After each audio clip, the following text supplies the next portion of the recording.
podemos decir el día de hoy cuán bueno eres, Dios. ¿Va? Agradecidos porque la semana prácticamente concluye.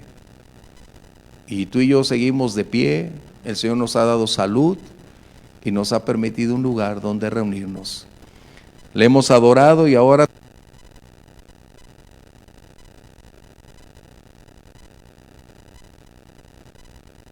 trabajo. Bueno, gracias. Digo, es que la patita de aquí del tripié, pero está bien.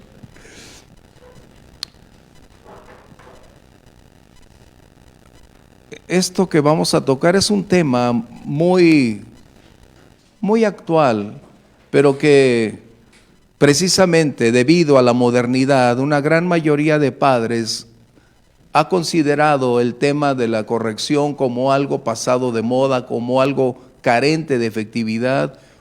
Y es como decirle a Dios: te equivocaste, estás fuera de lugar, tú no encajas en nuestro tiempo actual. Y debo decirte que la modernidad no puede negar la veracidad de la palabra de Dios. Cuando nosotros continuamos observando la verdad de la palabra, sin importar espacio, lugar, tiempo o posición geográfica, la palabra de Dios sigue teniendo poder, autoridad y la directriz total.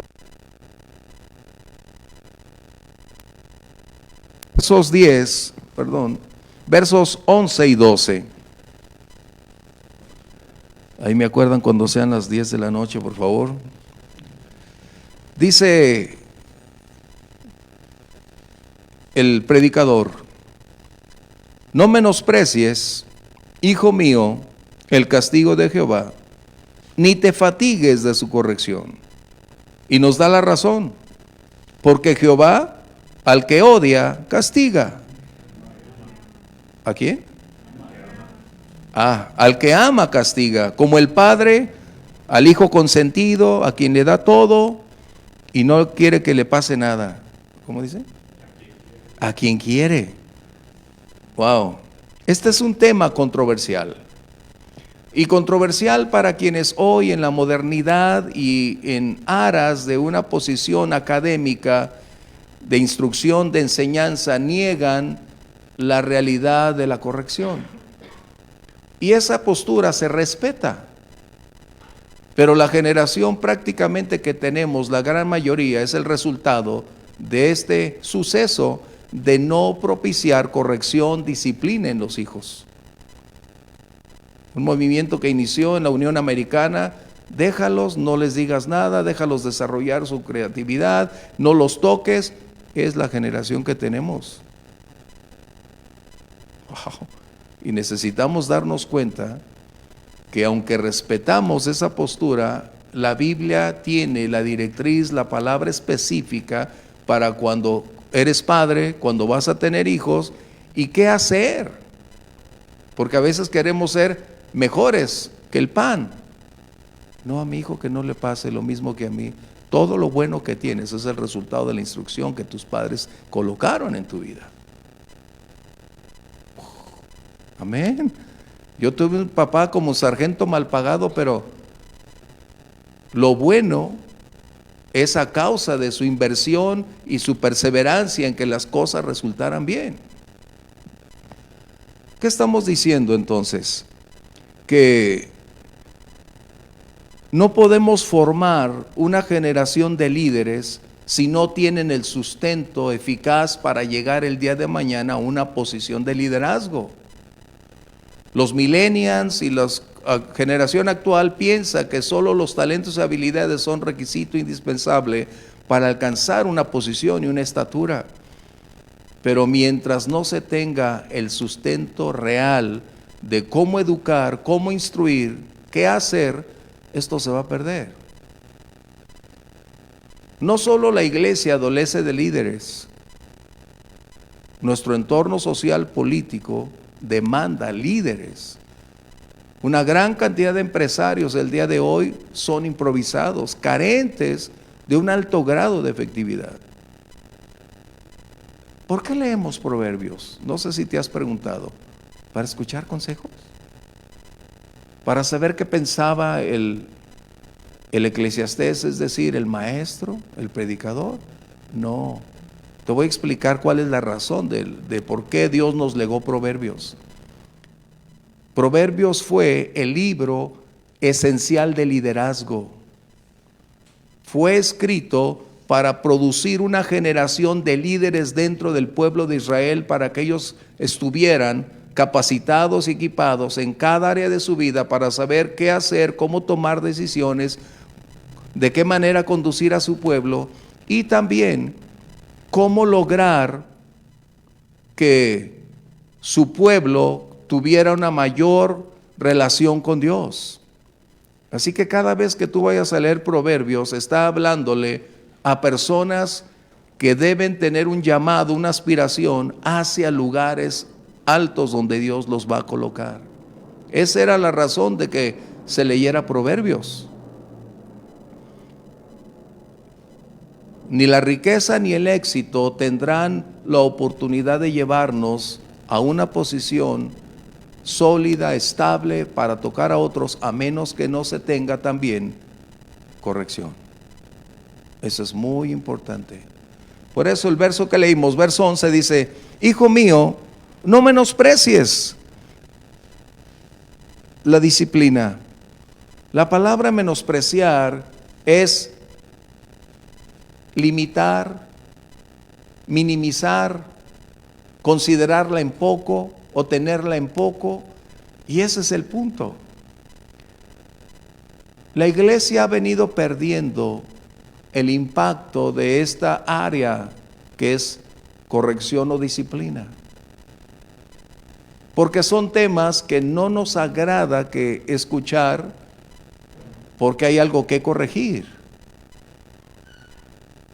Hoy se nos ha estado colocando un evangelio muy social, muy próspero, un evangelio con un alto grado de impacto, de bienestar, de hacernos sentir bien, que Dios nos ha colocado para que seamos ricos, famosos, prósperos, inteligentes y que tengamos el mejor lugar en la sociedad. Pero que Dios no nos toque el punto de la corrección.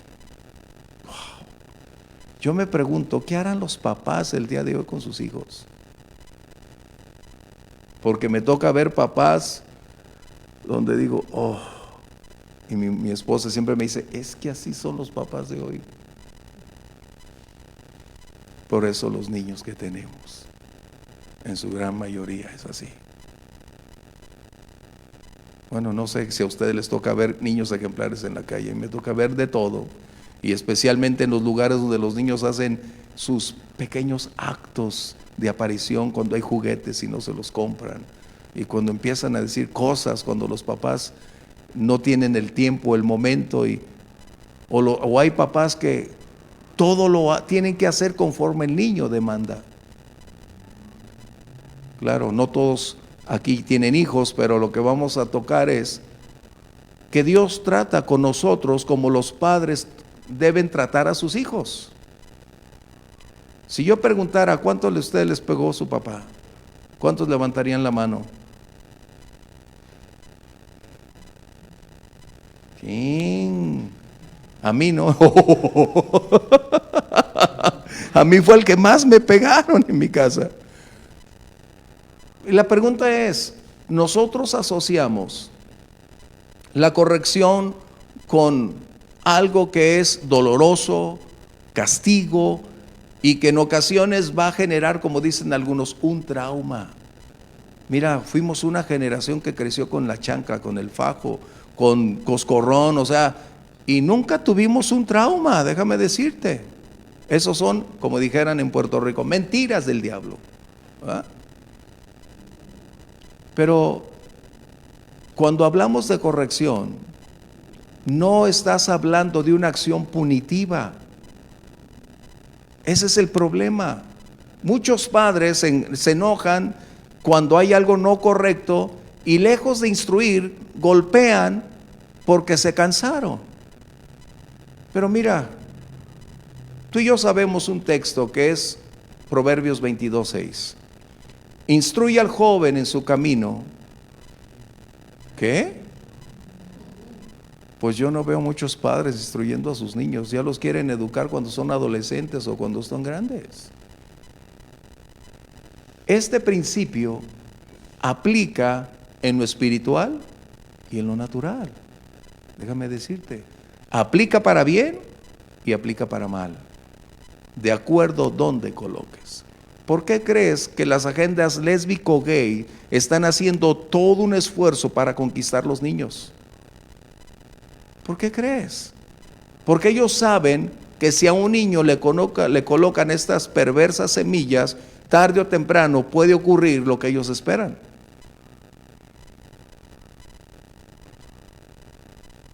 Así que viene algo que necesito compartirte. Cuando una congregación o un liderazgo, el pastor o los pastores tienen más ambición por dinero, postura, fama, que por instruir la palabra de Dios, lo que está emanando de los púlpitos es precisamente las semillas que el día de mañana va a generar congregaciones que, lejos de conocer la palabra, la corrección, solo van a amar lo que les conviene. Creo que esta generación, y no hablo de los jóvenes, esta generación me refiero a los que tenemos más de 30 y por ahí, son la generación donde más hijos pródigos hemos tenido como resultado de las condiciones del ayer y de la continua cantidad de errores doctrinales que están emanando de los púlpitos. ¿Por qué? Porque los niños en el evangelio, ¿qué van a hacer? Enseña al niño en su camino y cuando fuere viejo no se apartará. ¿Estamos bien? Esto es muy importante. Así que entonces, ¿cuál es el propósito de la corrección que dice aquí? Verso 11 dice, no menosprecies el castigo del Señor. ¿Cuál es el propósito de la corrección? ¿Es porque Dios tiene un mazo en la mano para, en cuanto fallamos, golpear? ¿O va a oprimir un botón para que todos nos salga mal? ¿O va a cerrar las puertas para que nos perdamos? No. Cuando Dios habla de corrección, primeramente debo decirte, Dios no actúa impulsivamente. Primero envía un consejo. Él es perfecto, Él es orden. Y después del consejo viene la exhortación. Pero cuando omitimos la exhortación, entonces viene la corrección. ¿Qué quiere decir la Biblia hablando de corrección? Corrección es entrenar, instruir, preparar, capacitar. Eso es lo que está hablando de corrección. Se corrige lo incorrecto.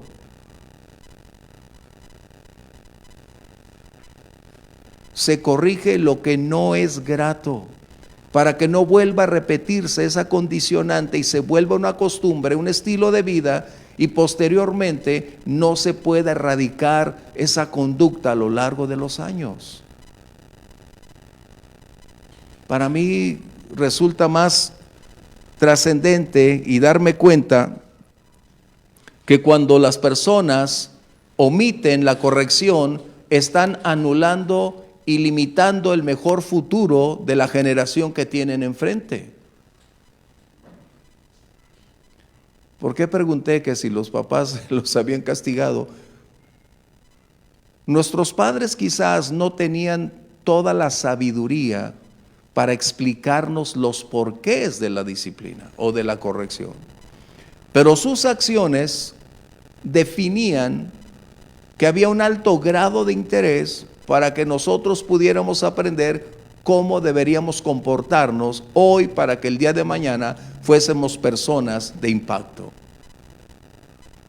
El propósito de la corrección es enseñar y preparar a los nuestros para saber cómo navegar en los diferentes mares que la vida les va a presentar. Porque por lo general siempre decimos, siempre todo nos va a ir bien, amén, pura victoria, gloria a Dios, yo tengo todo el poder, tengo la autoridad. No, déjame decirte, no. Ese es uno de los grandes problemas que tenemos cuando no se expone la verdad bíblica desde el púlpito. De hecho, el Señor Jesús dijo, en el mundo habrá solo felicidad. Confíen, yo estaré con ustedes. ¿Qué dijo? O sea, no queremos pensar, y yo soy el primero, pero no podemos negar que hay condiciones inesperadas que van a impactarnos. Y si nosotros no somos prudentes para enseñar a nuestros hijos o en la iglesia cómo enfrentar los diferentes escenarios, solo vamos a producir creyentes caprichosos o hijos caprichosos. Se corrige lo incorrecto. Eso es lo que estamos hablando. La manera de corregir nada tiene que ver con castigos que van más allá de la razón. ¿Hasta dónde es un castigo y hasta dónde es lacerar la vida y lastimar la vida de otra persona? Eso es muy distinto. Es que a mí así me llevan de niño. Bueno, tu papá no supo cómo hacerlo, pero tú sí tienes un poquito más de conocimiento para saber cómo implementar las medidas apropiadas para corregir. Cuando nuestros papás nos disciplinaron, quizás no había la gran comunicación, porque ellos también crecieron en un ámbito similar.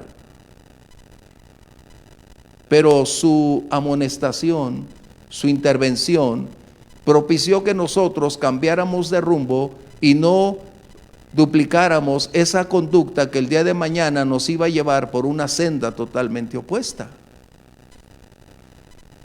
Eso es lo que la Biblia llama corrección. Nosotros por eso, al principio, cuando hablamos en la Biblia de corrección o de disciplina, no, santo, santo, santo, y queremos no tocar ese tema. Por eso no me imagino cómo los padres tratan a sus hijos. Sé que hoy tenemos, gracias a Dios, una gran apertura de información, pero no toda la información es buena. No todos los parámetros que se colocan frente a nosotros son dignos de credibilidad. Pero si aunado tomamos la palabra de Dios que nos dice que la expresión del amor es la corrección. Voy a decirlo otra vez. La expresión del amor es la corrección. Esa es la gran diferencia cuando nosotros podemos darnos cuenta que Dios nos va a corregir cuando estamos del lado oscuro, no porque esté molesto o enojado, sino porque es lo incorrecto y va a tratar de llevarnos una vez más por la senda recta donde debemos transitar. Pero a veces somos necios y yo soy el primero. A veces nuestra necedad, nuestra ignorancia, nuestra perseverancia en esa misma condición, es obvio que Dios va a tratar para despojarnos de ahí. El propósito es entrenarnos para que seamos útiles, fuertes, para el día de mañana saber qué hacer cuando las cosas nos impactan. ¿Cuál debe ser nuestra conducta? ¿Qué debo hacer? Es como hoy, el robar lo han romantizado tanto. Robó porque tenía hambre. Robó porque no tenía trabajo. Mi pregunta ¿es correcto? No, sabemos lo que es tener hambre, pero eso no nos da la oportunidad ni el pretexto para hacerlo. Desde niño nos dijeron, eso no debe hacerse, ¿verdad? Esto implicaría entonces, y entendemos que hay casos extremos donde las noticias nos dicen que por robar unos huevos, un pan, fueron llevados a la cárcel. Y es que es obvio, la necesidad del hambre no se puede negar, pero cuando haces lo incorrecto estás llegando a incurrir en un delito. Esto es lo que se está tratando. Cuando nuestra vida, nuestra conducta no está alineada en lo recto, que es la voluntad de nuestro Dios, y no es porque Dios a la primera nos dice, ¿qué hubo? ¿A dónde vas? ¿No? No. El Señor sabe que estamos en un proceso formativo, pero cuando ya decididamente continuamos en esa misma actitud, es necesaria la corrección.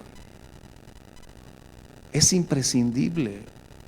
Es lo que va a formar el carácter, lo que delineará nuestro mañana, lo que nuestros padres el día de hoy, hablando como si yo fuera niño, lo que nuestros padres permiten que hagamos o nos instruyen para saber qué hacer, determinará nuestra calidad de vida del mañana.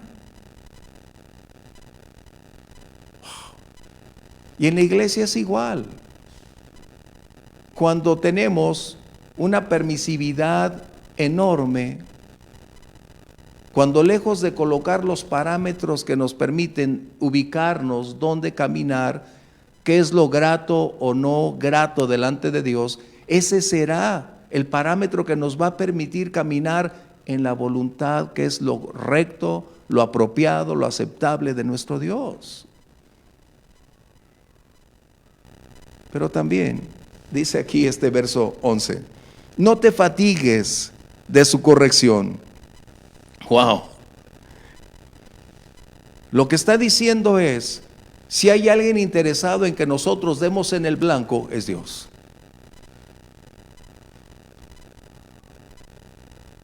Dios es persistente. Él es perseverante.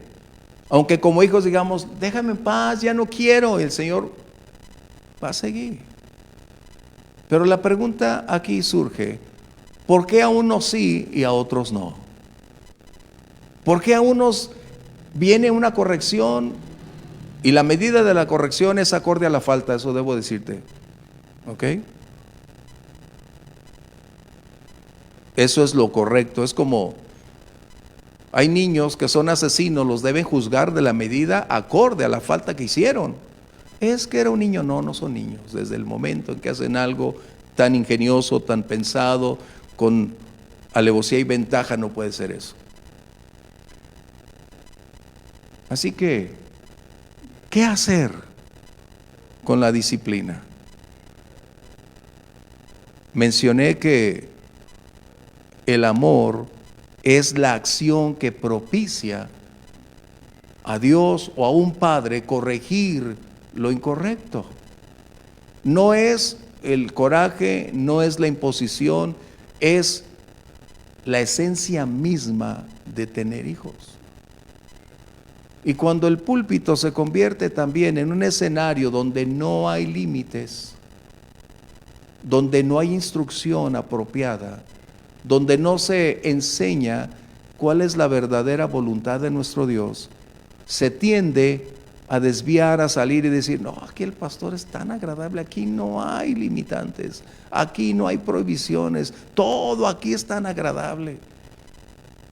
Quiere decir entonces que un padre que tiene el valor de corregir a sus hijos no es un buen padre. Es la pregunta. Quiere decir entonces que un pastor que no tiene y corrige y coloca límites es un mal pastor. Wow. Eso es lo que se traduce ahora. Pero entonces, ¿qué debo hacer o qué se debe hacer? Recuerda, el Señor nos está diciendo lo que Él hace.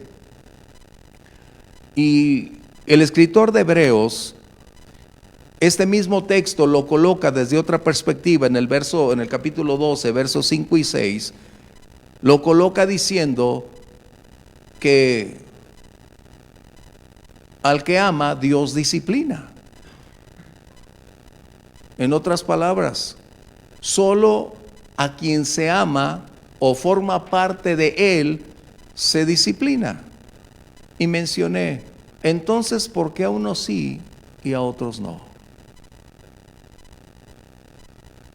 Yo creo que es a veces claro. Si tú eres papá y ves a los hijos del vecino haciendo lo incorrecto, es tu responsabilidad ir a corregirlos, o de quién es la responsabilidad, del papá de ellos. Pues igualmente en la vida cristiana. Hay algunos que no son ni molestados ni perturbados por el Señor y dices, ¿qué pasa? ¿Todo es grato? ¿Todo va bien con Dios? No. Solo hay una evidente respuesta. Si no es hijo de Dios, ¿cómo lo va a disciplinar? ¡Qué duro! Cantantes, predicadores, televangelistas, todo tenemos que darnos cuenta. Pero es un tema que no nos agrada porque somos más sociales, más humanistas, y se nos olvida que nuestro Dios es un Dios de amor, pero también es un Dios justo. Un Dios que nos ama, pero también ama la disciplina.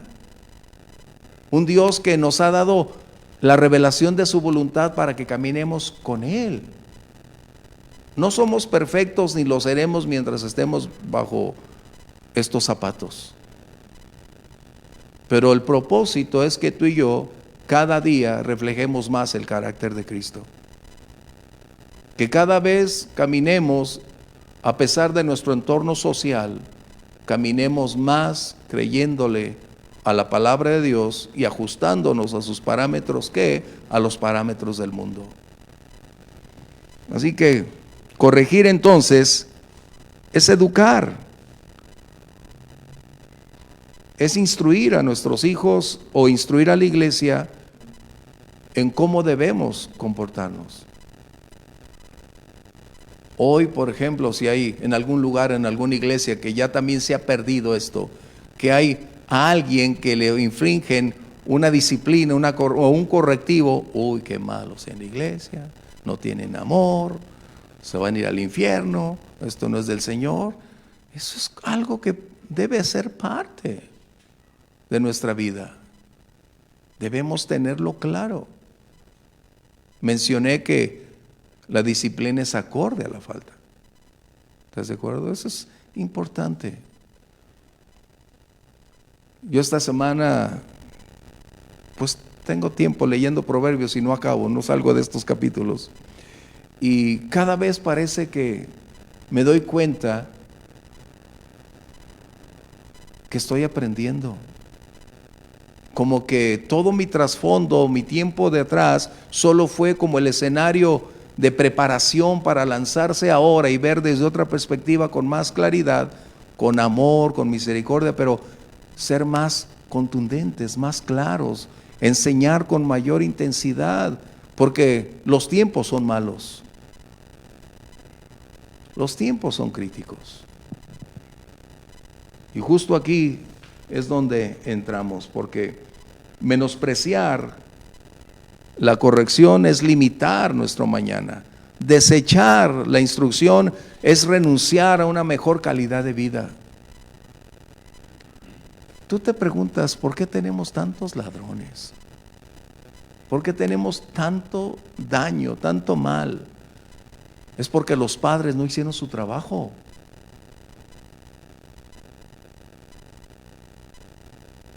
¿O por qué diríamos? El Señor Jesús dijo que el mal se multiplicaría, es verdad. Y eso también incluye el despojo que los padres hicieron de sus responsabilidades para no actuar acorde a lo que ellos deberían hacer. Las estadísticas nos dicen que la gran mayoría de las personas que infringen la ley están desde los 12 a los 25 años. La gran mayoría. Antes eran los 30, 50, no.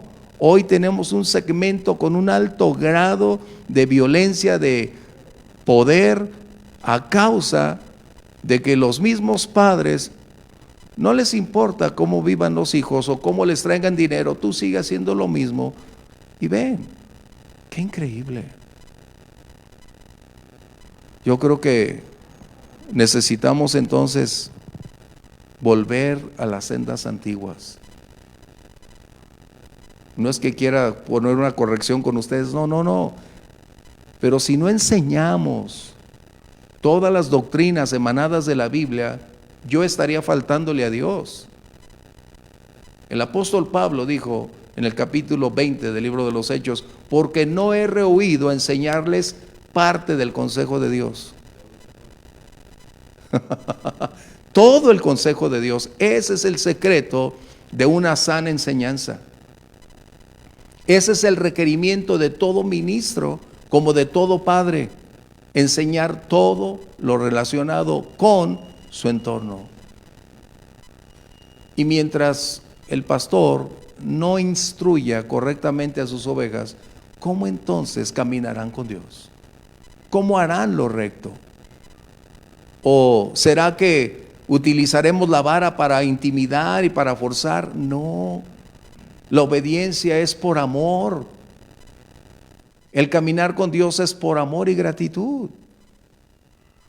Y si queremos agradar a Dios, no lo vamos a hacer porque somos intimidados por temor, sino por la gratitud que ya en nuestro corazón está ahí. Deseamos caminar por amor y agradarle.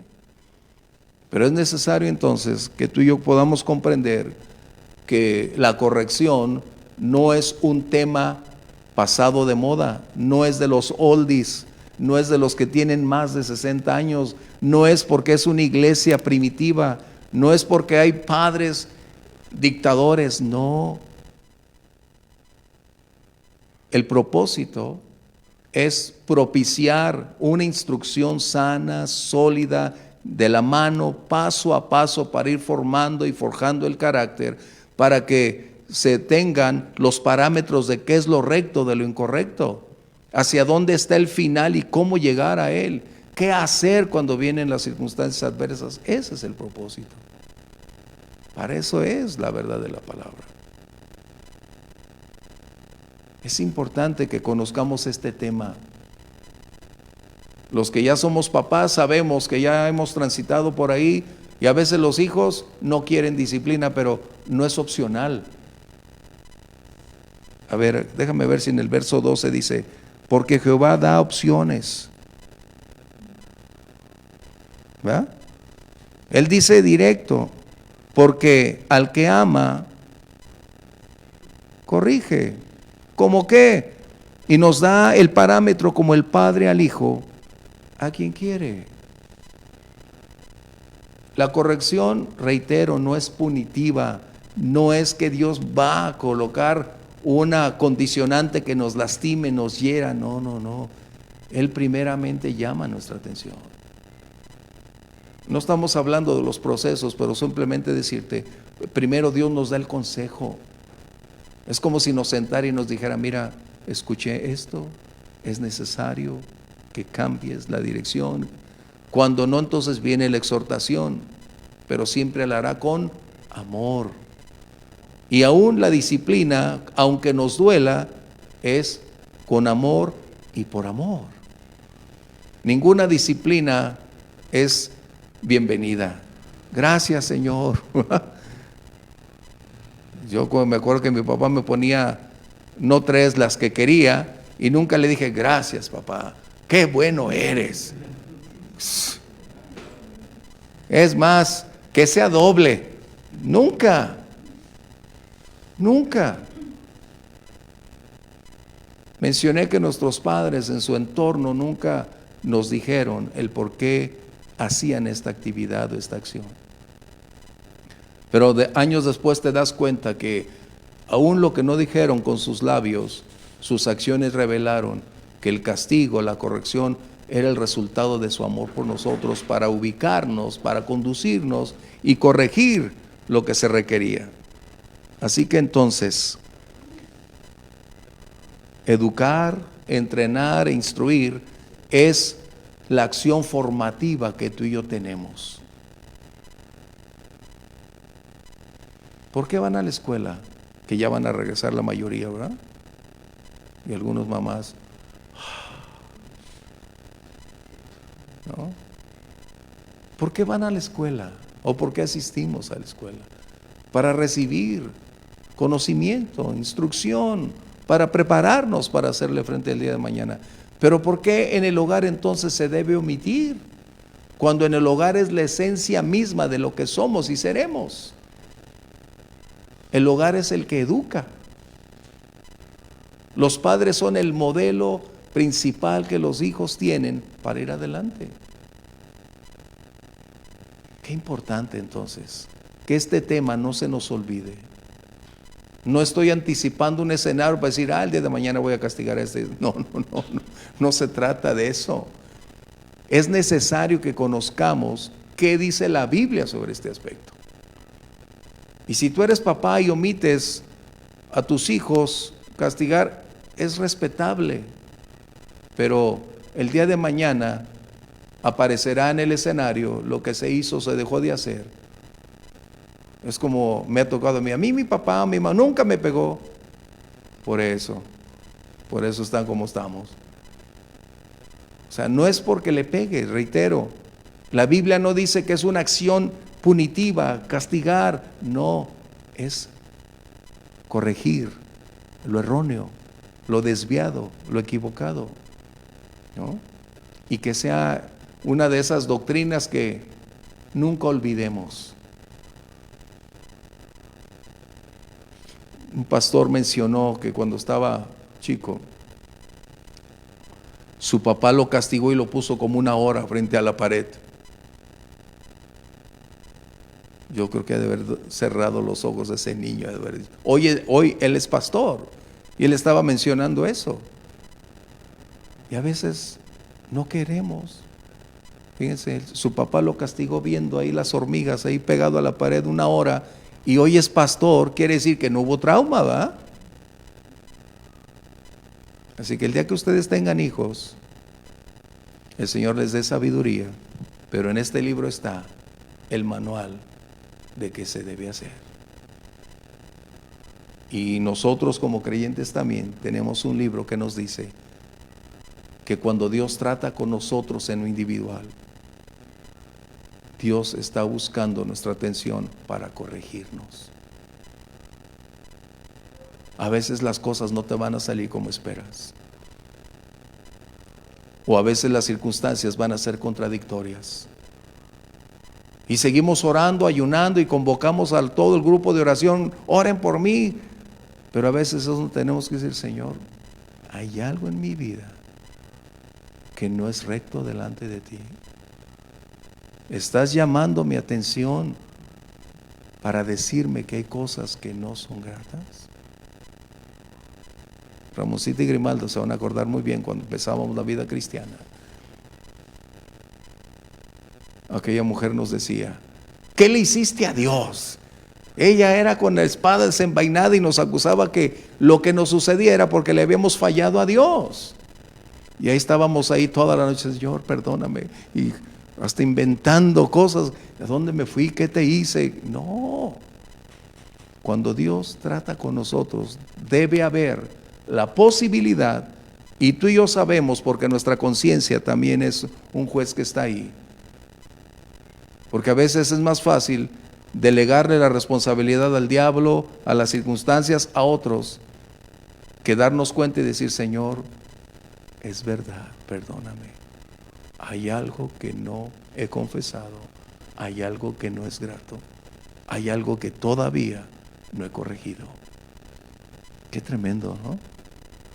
Porque Dios es un Dios de amor y sus brazos siempre están extendidos para que vayamos a Él. ¿Cómo concluir el servicio de esta noche? Solo diciéndole, Señor, ayúdanos a caminar y ser sensibles para cuando yo esté desviándome, saliéndome de la senda, tu Santo Espíritu suavemente hable a mi corazón diciendo, es necesario regresar. Yo, eso es una de mis oraciones, Señor.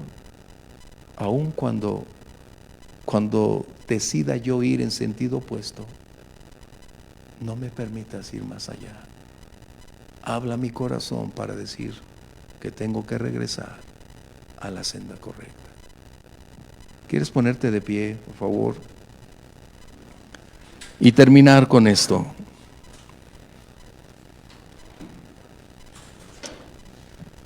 Yo les dije que me dijeran cuando fueran las 10. Así que vamos a orar. Padre, te damos gracias, Señor, por esa palabra que nos has legado.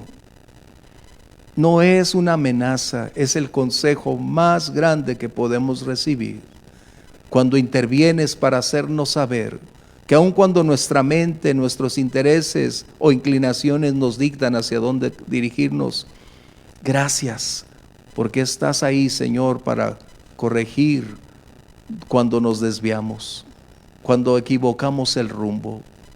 Señor, gracias por tu amor. Gracias por enseñarnos que no es una acción de castigo punitiva, sino es el entrenarnos, el instruirnos para saber cómo navegar en los diferentes mares de la vida, para forjar nuestro carácter y saber cómo enfrentar las circunstancias. Señor, cuánto necesitamos la llenura de tu Espíritu Santo para forjarse día con día ese carácter de Cristo, Señor. Te necesitamos desesperadamente. No podemos solos, mi Dios. Tú nos dijiste, sin ti estamos vulnerables, separados de ti estaremos en el caos, Señor. Pero gracias por decirnos que tú siempre perseverarás, siempre estarás con nosotros, Señor. Mil gracias. Mil gracias, Dios, por amarnos tanto, para no dejarnos perdernos en nuestros propios deseos, caprichos y posturas personales. Gracias, Señor. Gracias, porque sé que aun cuando me desvíe, siempre, Señor, buscarás la forma de hacerme regresar al camino, de hacerme regresar a tus brazos de amor, de atraerme una vez más a la casa del Padre donde hay abundancia. Señor, muchas gracias. Muchas gracias, Señor, por concedernos esta oportunidad de conocer otra parte de ti, que tú nos amas y tu corrección es la revelación de tu amor por nosotros. Muchas gracias, Padre, en el nombre de Jesús. Amén. Dios les bendiga. Estaremos próximo domingo en servicio. Bendiciones.